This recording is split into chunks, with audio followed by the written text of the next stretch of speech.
अस्सलाम वालेकुम रहमतुल्लाह। उम्मीद करते हैं आप सब ठीक होंगे, खैरियत से होंगे। एक बार दुरूद पाक पढ़ लीजिए, सल्लल्लाहु अलल हबीब सल्लल्लाहु ताला अला मोहम्मद।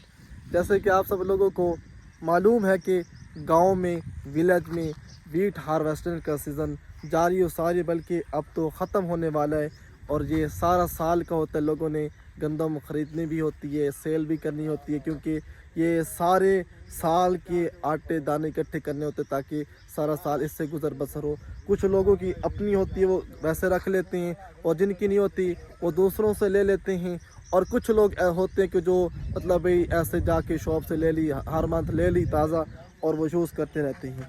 तो ये मैं आपको दिखाऊंगा आज विलेज के नज़ारे, जहाँ पे गंदम हार्वेस्ट हो चुकी है। और ये पीछे तूड़ी है जो कि इकट्ठी कर रहे हैं, भूसा अपने जानवरों के लिए महफूज कर रहे हैं ताकि वो सारा साल महफूज कर लें, और अपने जानवर वगैरह को चारे के साथ मिक्स करके, खल चोकर के साथ मिक्स करके यूज़ करते रहे, उनकी फीड इकट्ठी कर रहे हैं, तैयार कर रहे हैं। तो ये मेरे सामने ये आप देख सकते हैं, सारा ये वीट गंदम का फील्ड थी, इतनी ज़्यादा, ये काफ़ी ज़्यादा यहाँ पे हार्वेस्ट हो चुकी है। और यहाँ पे मैंने लास्ट वीडियो लगाई थी, यहाँ पे मशीन आई हुई थी हार्वेस्टर, उन्होंने यहाँ पे हार्वेस्टर के साथ ये सारी ये हार्वेस्ट करवाई है।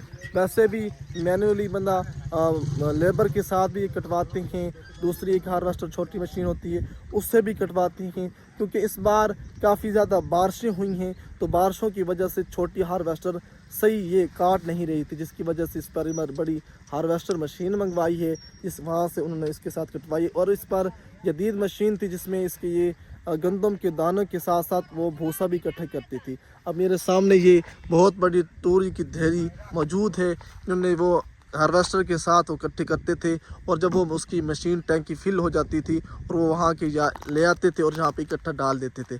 आप देख सकते हैं ये गांव के नज़ारे इन दिनों में कितने मज़ेदार होते हैं। ये सारे खुश खड़े हैं, कितने खुश खड़े हैं और अपने काम में खड़े हैं, क्योंकि अल्लाह पाक ने इनको भी रोज़ी दी है। ये आए हुए हैं सारे जिनको को भूसा की ज़रूरत थी। अक्सर आजकल काफ़ी ज़्यादा भूसे के ज़्यादा रेट हो चुके हैं, न जाने अब इस बार क्या बनेगा। हर चीज़ में इतनी महंगाई होती चली जा रही है। यही जो तूड़ी भूसा है, पहले इन दिनों में तकरीबन 600-500 के मन के रेट का होता था इसका, लेकिन इस बार इस टाइम भी इसका रेट तकरीबन 850-900, और एट द एंड न जाने ये तकरीबन 1500-2000 तक न चला जाए तो कोई पता नहीं है। ये भाई आप देख सकते हैं, ये यहाँ पे तूड़ी इकट्ठी कर रहे हैं और इसमें इकट्ठी करके लोड करके ये पहुँचा देंगे हमारे यहाँ। अब मैं ये तनवीर भाई हैं जो कि ये यहाँ पे तूड़ी लेते हैं, और अब किसी ने भी लेनी हो फिर वो वहाँ के जहाँ पे पहुँचानी हो, ये वहाँ पे इकट्ठी करके अपनी लेबर के साथ, अपनी टीम के साथ लेके पहुँचा देते हैं। अस्सलाम वालेकुम तनवीर भाई, क्या हाल है? ठीक हो? तबीयत से ठीक है? एक के तुम रेट शेट ना लाते ढूंढ दे थोड़ी। ये भाईजान 850 रुपये मौका दे रहे हैं। अच्छा, और सफ़र के हिसाब से 100 भी होते हैं, 150 भी होते हैं, अच्छा। इस तरह। हाँ, मतलब सफ़र जितना ज़्यादा सफ़र होगा, अगर ज़्यादा सफ़र होगा तो ये बढ़ता चला जाएगा, अगर थोड़ा होगा तो फिर उस हिसाब से ये कम हो जाएंगे पैसे। अच्छा, मतलब अगर किसी ने आपके से लेना हो और लोड करवा के अगर कहीं लेके जाना हो तो फिर आप अपना नंबर बता दीजिए, मोबाइल नंबर 0309 918 1820। आपका नंबर भी नोट कर सकते हैं। तनवीर भाई मेरे साथ मौजूद हैं, जिसने भी तूड़ी लेके अपनी कहीं से भी लोड करवा के भिजवानी हो, जहाँ रखनी हो, क्योंकि हर बंदा अपने खेतों में तूड़ी नहीं रख सकता, क्योंकि महंगी भी है और लोग बाद में चोरी भी कर लेते हैं। और ये इसका फ़ायदा ये है कि जहाँ आपका डेयरी फार्म वगैरह है वहाँ सेव कर लेते, महफूज कर लेते, ताकि बंदा उसी टाइम इजी टाइम बंदा अपने जानवर को भी डाल सकते हैं। ये नंबर इनका है पड़ा, जिसने भी लोड करवानी हो, रखवानी हो, या किसी से आगे से लेके लेनी हो और देनी हो, तो ये भाई यहाँ पे मौजूद है।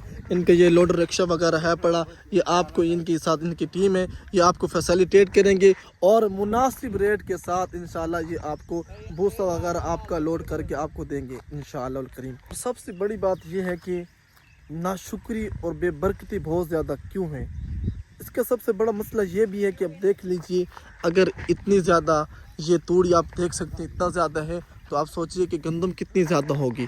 और सबसे बड़ा यही मसला है कि हम इसका उशर नहीं निकालते, अल्लाह पाक की राह में नहीं निकालते, हर टाइम यही रोते हैं। अब मोस्टली जहाँ सुनने में आया कि यही कह रहे हैं लोग, यार इतनी बारिशें आ गई, ये सारा कुछ नुकसान हो गया, लेकिन ये नहीं शुक्र पड़ रहे कि अगर काफ़ी सारी जगह पे इतना ज़्यादा ज़ाला बारी हुई थी कि गंदम बिल्कुल ख़त्म हो चुकी थी, बजाय कि कुछ वसूल हो तो कुछ भी नहीं बचा, लेकिन फिर भी बजाय कि हम शुक्र करने की या अल्लाह पाक ये भी तेरा शुक्र है कि हमें कुछ ना कुछ तो मौसूल हुआ है, कुछ तो कुछ हमारे पास आया है, बजाय ये शुक्र करने की हम यही रो रहे हैं कि यार ख़त्म हो गया सब कुछ। मानते हैं कि बहुत ज़्यादा महंगाई है, लेकिन अल्लाह पाक का शुक्र को तो अदा करना है। जितना अल्लाह पाक ने दिया है, जितना हमारा उशर बनते हैं, वो हमारा हक बनते हैं कि हम उशर तो दें अपनी इस गंदम को, अपने इस रिज़्क़ को पाक तो करें ना। तो आप सबसे भी यही रिक्वेस्ट है कि जितना आपका बनता है उशर ज़कात जितना जो कुछ बनता है वो अल्लाह की राह में दिया करें, अपने रिज़्क़ को पाक किया करें, ताकि आप खाएं, आपकी फैमिली खाए, जितने जितने आपके सारे हैं उनको ये जो रिज़्क़ है वो एक जायज़ तरीके में मिले, हलाल तरीके में मिले। यही वजह है कि हम फिर हर टाइम परेशानियों में, बीमारियों में मुब्तला रहते हैं कि हम नाशुक्री करते जाते हैं। और ये आपको गाँव के मनाज़र उम्मीद है अच्छे लगे होंगे, और दुआ कीजिए कि अल्लाह पाक किसानों को और तमाम मुसलमानों की परेशानियाँ दूर फरमाए और सबको रिज़्क़ हलाल खाने और कमाने की तौफीक अता फरमाए। अस्सलामु अलैकुम।